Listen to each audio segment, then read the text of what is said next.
வணக்கம் நண்பர்களே. இந்த காணொளியில் நாம் பார்க்கவிருப்பது தனிப்பாடல் திரட்டில் ஔவையாரின் தனிப்பாடல், பாடல் எண் 53. இந்த பாடலுக்கு பின் ஒரு சிறிய கதை இருக்கிறது. இந்த கதை நமக்கு எல்லோருக்கும் தெரியும். ஔவையார் ஒரு மண்டபத்திலே அமர்ந்திருக்கிறார். ஔவையாரை சோதிப்பதற்காக முருகன் கடவுள் அவர் ஒரு மாடு மேய்க்கும் சிறுவனாக அங்கே வருகிறார். அங்கே வரும்போது ஔவையார் பசியால் இருக்கிறார். அப்பொழுது முருகன் கேட்கிறார், தாயே உங்களுக்கு பசிக்கிறதா என்று கேட்கிறார். ஆம் என்று அவர் சொல்லுகிறார். நான் வேண்டுமென்றால் இந்த நாவல் மரத்திலே சில பழங்களை பறித்து தரவா என்று முருகன் கேட்கிறார். அவையும் ஒத்துக்கொள்கிறார். அப்பொழுது மாடு மேய்த்து கொண்டிருக்கும் சிறுவன், அப்படித்தான் ஔவையாருக்கு காட்சி தருகிறார். அந்த சிறுவன் அந்த நாவல் மரத்தின் மீது ஏறி அந்த மரத்தை உலுக்குகிறார். உலுக்கும் பொழுது அங்கே மரத்தில் இருக்கின்ற பழங்கள் உதிர்ந்து கீழே விழுகின்றன. அந்த கீழே விழுந்த பழங்களை அவ்வை பிராட்டி பொறுக்கி எடுக்கிறார். அதிலே கீழே விழுந்ததால் கொஞ்சம் மண் ஒட்டி இருக்கிறது. அந்த மண் ஒட்டி இருக்கிறது. அந்த மண்ணை எடுத்து ஊதுகிறார் என்று ஊதுகிறார். அப்ப ஏறுறதுக்கு முன்னாடியே கேட்கிறார்.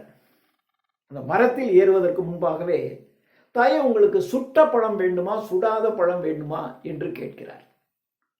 அப்போ அவைக்கு ஒன்றும் புரியலை. அது என்ன சுட்ட பழம் சுடாத பழம்? சரி, சுடாத பழம் தான் எனக்கு பறித்து போடு, ஏன் சுடுற பழம் எனக்கு வேண்டாம், சுடாத பழமே எனக்கு கொடு. சுட்ட பழம்னா ஏதோ சுடும் போல இருக்கு அப்படின்னு நினச்சிட்டு எனக்கு சுடாத பழமே பறித்து போடு என்று சொல்லுகிறார். அதுக்கப்புறம் தான் அந்த இடைச்சிறுவன் மரத்தின் மீது ஏறி உலுக்குகிறான். பழங்கள் கீழே விழுகின்றன. அந்த பழத்தை பொறுக்கி அவ்வை அதில் இருக்கின்ற மண்ணை தவிர்ப்பதற்காக ஊதுகிறார். அப்போ ஊதும் போது அந்த சிறுவன் கேட்கிறான், தாயே நீங்கள் சுடாத பழம் தான் கேட்டீர்கள், பழம் சுடுகிறதா? ஏன்னா ஒன்று சூடா இருந்துச்சுன்னா தான் எடுத்து கொஞ்சம் ஊதுவோம், அந்த வெப்பம் தணிவதற்காக ஊதுவோம். இப்போ நீங்கள் ஊதுறீங்களே, பழம் சுடுதா? நீங்கள் சுடாத பழம் தானே கேட்டீங்க, இந்த பழம் உங்களுக்கு சுடுதா என்று கேட்கிறார். அப்போதான் ஔவையாருக்கு பொறி கலங்குகிறது. ஒரு சாதாரண ஒரு சிறுவன், அவன் தமிழ்ல எப்படி பேசுறான் என்று நாம் இவ்வளவு படித்தோம், நம்ம பெரிய தமிழ் பெரிய ஆள் என்று நாம் நினைத்து கொண்டிருக்கின்றோம். ஆனால் இந்த கானகத்தில் இங்கே இருக்கக்கூடிய ஒரு மாடு மேய்க்கின்ற சிறுவனுக்கிட்ட நாம் இப்படி தோத்துட்டோமே என்று அவர் நினைக்கிறார். அப்பொழுது எழுதப்பட்ட பாடல் தான் இது. கருங்காலி கட்டைக்கு நானா கோடாலி. கருங்காலி கட்டை, நல்ல வைரம் பாஞ்ச, அதாவது நல்ல மரம் முத்திடுச்சு அப்படின்னா அந்த மரத்தை பார்த்தீங்கன்னா உள்பகுதியில் நல்ல கருப்பாக இருக்கும், உள்ள நல்ல கருப்பாக இருந்துச்சு அப்படின்னா அந்த மரம் நல்ல முத்து இருக்குன்னு அர்த்தம். அப்படி முதிர்ச்சி அடையாத மரத்தை நீங்கள் வெட்டினீங்கன்னு வச்சிங்கன்னா உள்ளுக்குள்ள ஒரு மாதிரி அந்த வைரம் பாஞ்சது அப்படின்னு சொல்லுவாங்களே, வைரம் பாஞ்ச மரம் அப்படின்னு சொல்லுவாங்களே, அது நடுவில் கருப்பாக இருக்கும். அதாவது கருங்காலி கட்டை, கட்டையிலேயே கருங்காலி என்பது ரொம்பவும் ஸ்ட்ராங்காக இருக்கும், வலிமை படைத்ததாக இருக்கும். அதான் ஒரு கோடாலி எடுத்து ஒரு ஒரு வலிமை வாய்ந்த ஒரு கருங்காலி கட்டையை கூட இப்படி அடித்தோம்னா சிதறி ஓடி போயிடும். அந்த கருங்காலி கட்டைக்கு நாணாத வளையாத, நாணுதல் என்றால் அப்படி நிமிர்ந்து அப்படியே நாணுதல், கோணுதல் அப்படின்னு சொல்றோம் இல்லையா? அப்போ ஒரு கோடாலியானது ஒரு கருங்காலி கட்டையை அடிச்சிங்கன்னா அடித்து அந்த கட்டையை ரெண்டா தெறிக்க விடும். அது நாணாது, வளையாது. ஆனால் கருங்காலி கட்டைக்கு நாணாத கோடாலி அவ்வை. எவ்வளோ பேரை பார்த்துருக்கோம், எவ்வளோ பெரிய படித்த பண்டிதர்கள்லாம் நம்மகிட்ட தோத்து போயிருக்கான். எவ்வளோ பெரிய கருங்காலி கட்டைக்கெல்லாம் நாணாத இந்த கோடாலியானது இரும் கதலி தண்டுக்கு நாணும். கதலி என்றால் வாழை அர்த்தம். வாழை மரத்து தண்டு அப்படின்னா வாழை மரமே ரொம்ப சாஃப்ட், மென்மையானது.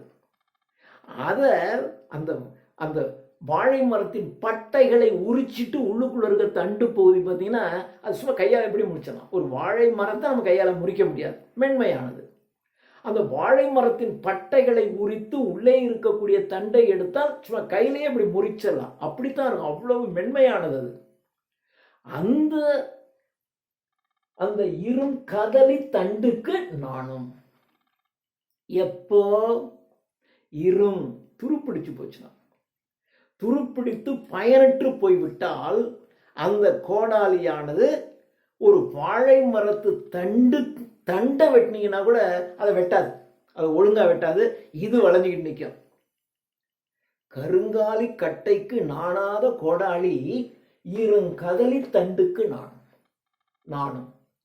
பெரும் காணில், இந்த பெரிய காட்டு பகுதியில், இந்த அடர்ந்து படர்ந்து இருக்கக்கூடிய இந்த காட்டு பகுதியில் கார் எருமை, கார் என்றால் மேகம், கருமையான மேகம், கருமையான மேகத்தை ஒத்த எருமை மேய்க்கின்ற, அங்கே இருக்கக்கூடிய கரிய எருமை மேய்த்து கொண்டிருக்கக்கூடிய காளை, இந்த இளைஞன் சிறுவன், இடத்துல மாடு மேய்க்கிற இந்த சிறுவனுக்கு நான் தோற்று விட்டேன். சுட்ட பழம் வேணுமா சுடாத பழம் வேணுமான்னு கேட்டான். எனக்கே புரியலை, சுடாத பழம் கொடுன்னு கேட்டேன். அவன் நம்ம ஊதுன உடனே என்ன பாட்டி சுடுதான்னு கேட்டுட்டான். அப்போ நான் அவனிடம் தோற்றுவிட்டேன். அப்போ இந்த கார் எருமை மேய்க்கின்ற காளைக்கு, கரிய நிறமுடைய எருமை மாடுகளை மேய்த்து கொண்டிருக்கக்கூடிய இந்த இளைஞனுக்கு, இந்த சிறுவனுக்கு நான் தோற்றுவிட்டேன். இப்பொழுது இரவும் தூங்காது, 2 இரவுகள் ஆனாலும் எனக்கு தூக்கம் வராது. இன்னைக்கு தூங்க முடியாது, நாளைக்கும் தூங்க முடியாது, அப்புறம் தூங்குவானு எனக்கு தெரியாது. இப்போ யாருக்கு தூக்கம் வராது? துக்கம் உள்ளவனுக்கும் தூக்கமே வராது. வித்தை உள்ளவனுக்கும் விசாரம் உள்ளவனுக்கும் தூக்கம் வராது என்று சொல்வார்கள். வித்தை, கல்வி அறிவில் தேர்ந்தவன், அவனுக்கு தூக்கம் வராது.